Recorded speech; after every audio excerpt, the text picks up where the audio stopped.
Please subscribe and don't forget to press the bell icon to get notified whenever we upload a new video.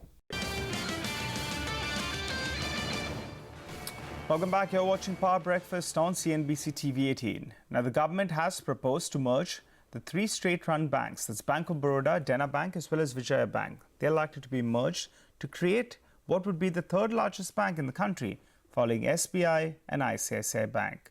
The boards of the individual banks will now have to clear the merger proposal. Ritu Singh joins us to take us through how the numbers stack up for the merged mega bank.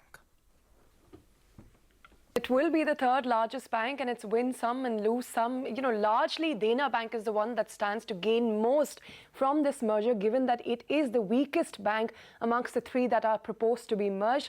If you look at the metrics, first, of course, is the asset quality. And I'll talk about the net NPAs, which is the total NPAs, keeping in mind the provisions that have already been made. So there, Bank of Baroda has clearly got the highest NPAs right now at 5.4%, Vijaya Bank at 4.1%, and Dena at 11%. Which is by far the highest, but the combined entity will bring down the net NPAs for Dena Bank to 5.7% and take it up for Bank of Baroda and Vijaya Bank from their respective NPAs. So it is actually a loss for the other two banks and a gain for Dena Bank. If you look at the capital, that is actually the big positive from this merger. Now, the government says it will continue to provide capital support. For now, the combined merged entities Tier 1 capital will be at 9.32%. Compare this to the current capital and Bank of Baroda at 9.27%, so that will go up after the merger. For Vijaya Bank, it is at 10.35%. It will actually come down after the merger, and Dena Bank at 8.15%, so it also stands to benefit from the synergies of this merger. The total business of the banks, now this merged entity will obviously be much larger than the individual three banks put together. So the Bank of Baroda business currently is at about 10.3 lakh crore rupees. That will go up to close to 15 lakh crore rupees. Vijaya Bank currently 2.8 lakh crore rupees, and Dena Bank 1.7 lakh crore rupees. All of these stand to benefit. In terms of deposits, which is very important to bring down the cost of funds, the merged entity will again gain from this because of the large, cash of the stack of deposits with them. The total deposits will be at 8.4 lakh crore rupees in the amalgamated entity. Currently, Bank of Baroda has about 5.8 lakh crores, Vijaya Bank 1.6 lakh crores, and Dena Bank about 1 lakh crore rupees. Now, one of the biggest synergies that the finance minister did point out in his presentation also earlier was that the market reach of all of these three put together will actually be much stronger than the individual three banks. So if you look at today's market cap, the closing price as of end of the day, Dena Bank was about 3,600 crore rupees, Vijaya Bank 7,800 crore rupees, and Bank of Baroda 36,000 crore rupees. So the combined, market cap of the bank will be about 47,000 crore rupees. So that, I think, is a big positive. There will be short-term pain in amalgamation, but long-term, there are some synergies that will start to flow in. All right. Thanks so much for that, Ritu. Well, the Finance Minister Arun Jaitley stressed that the merger would be conceived in a way so as to ensure that the combined bank does not end up becoming weaker than the individual entities. He also assured that the proposed merger shall in no way adversely impact the employees and the customers of these banks. No employee will face a service condition which is anyway adverse in nature to his present service conditions. On the contrary, the SBI experience has been that amongst the merging and the entities and the new entity, the best of the service conditions continue to apply to all of them. So the employees of a relatively smaller bank, if at all, would get an opportunity to improve their banking working conditions. The combined capital adequacy ratio is quite good. As far as Bank of Baroda is concerned, our capital adequacy ratio on CET1 is 9.24, something to that effect. Post the merger, it goes up. So in that sense, the CET ratio very, very marginally increased. What does it do to Bank of Baroda? It strengthens the position in Maharashtra. The consolidated entity is now stronger in Maharashtra, stronger in Gujarat, and for Bank of Baroda, In particular, there is a greater degree of strength in terms of branch presences in the 4 southern states. If I were just to take the loan book of Bank of Baroda to the combined loan book, I think it goes up by about 40%.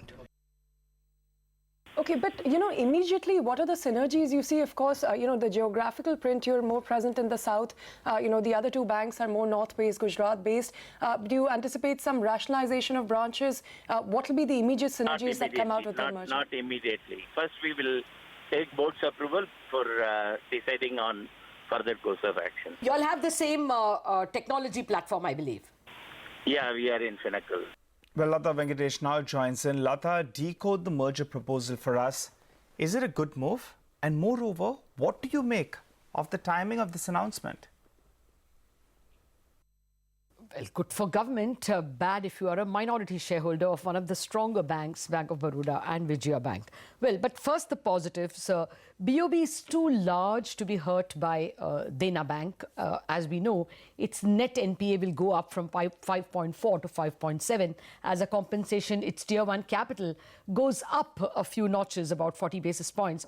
So not bad. HR-wise, it's perhaps good because there was a large missing middle in all the public sector banks, and therefore this is not going to lead to any loss in terms of employment.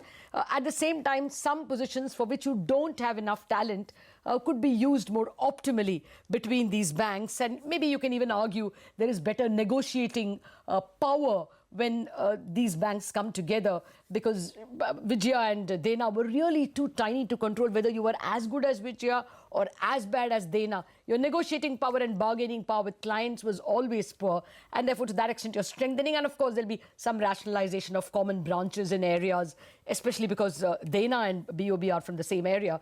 There could be a lot of cost savings. Vijaya will provide the diversification sweetener, if you please. So you can argue that all these are positives. But when you come right down to it, what do you get as a minority shareholder? Zilch. What did you get for placing your faith in the management of BOB and its improving results? You get more problems, more NPAs. What did you get for recognizing that Vijaya was a well-run bank? Zilch. In fact, your Tier 1 capital of the merged entity goes down 100 basis points. So, I mean, I would expect a Vijaya Bank shareholder and much more so a BOB shareholder, because they will be more numerous in number. Many funds had a buy recommendation on BOB. They would be an angry lot. Okay, all good for the country, but what do I get? If this is a country where minority shareholder rights are protected, this is not an example. And I wouldn't be surprised if even Indian Bank fell, shareholders protested tomorrow, because it's another good bank which will be expected perhaps to bear the cross of some other bank. So for shareholders, especially of the stronger banks or only of the stronger banks, this is a bad idea. But yes, reform, yes. I think the FM proved one point definitely, that this is not a government that's getting bogged down by the negativity brought on by financial markets. This is business as usual, and he even said this, that they are getting on with work. They changed the narrative.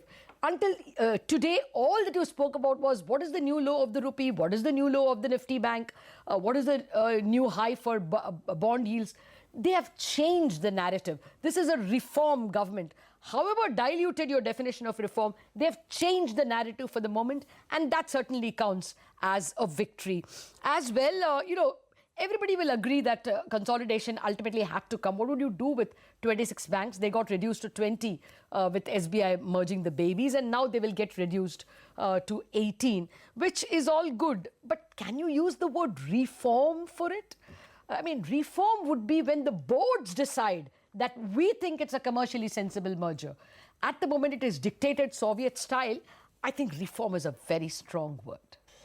Okay, Lata, so reform is a very strong word for that. Thank you so much for giving us a 360-degree view on this three-way bank merger. But we also spoke to a whole host of experts from the banking industry. Let's hear out what they make of this particular three-way bank merger. I think it's a very big, bold, and the same very intelligent move. Dena and Bank of Baroda both are Gujarat or Bombay side-based banks, so they have got branch network. They will offer a lot of scope for consolidation of branches and therefore efficiency of operation. Fair point. They can cut expenditure by that and render good service. Vijaya Bank will offer further stronger footprints in the south, which will strengthen the Bank of Baroda's footprints or the emerged entities' footprints in south. Vijaya Bank had slightly better NPA and capital ratios. Dena Bank had adverse. So combined entity has more or less similar to Bank of Baroda's existing ratios. One end of the expectations was how to deal with bad banks or the banks which are in problem. So if more number of them are brought into merger with a big bank or one bad bank and one good bank, again there will be quite a bit of negative impact could have been there. So this move of one real large bank and one real good bank and one bad bank, that combination works out very nicely. So that way the selection has definitely been chosen very, very thoughtfully. So everybody was expecting a merger to happen, and it has happened. Having too many banks, in fact, to be precise, 20 banks in the public sector didn't really make sense. But whatever be the reason, we have been continuing. And this step of getting one single bank, merging two pretty strong banks and one relatively weaker bank could actually be the first step for the consolidation and the merger. Will have its own advantages sometime down the line. It cannot happen that overnight. But 6 months to 1 year down the line, I think there are strengths for each of the banks and there are weaknesses of some of the banks. And I think overall, they will come out stronger. Reliance Group companies will be in focus today ahead of its annual general body meeting. That's scheduled later today. Kritika Saxena is here to tell us what to track at the AGM. Kritika. All Anil Ambani Reliance Group companies will be in focus. So let's start with what we can expect from the most controversial company in the ADAG pack. That's Reliance Communications. Any clarity with respect to status and timeline of when lenders are going to be paid will be very critical. What's the update with respect to the tower business sale? What is the exact amount that will be coming in? What is the timeline? That's very critical.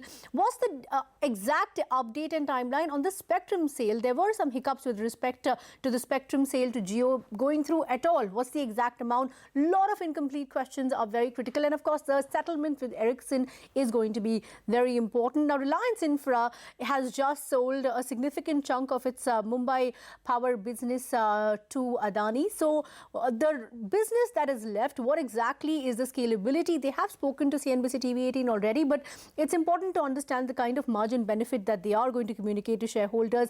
Any further consolidation here, any further fundraising that we are expecting, and what is the update with respect to arbitration that they were expecting to win, and they were in fact banking on some arbitration wins to further bring down the 7,000 crore rupee of debt that is still left in the company. Reliance Power, there are three specific points to remember.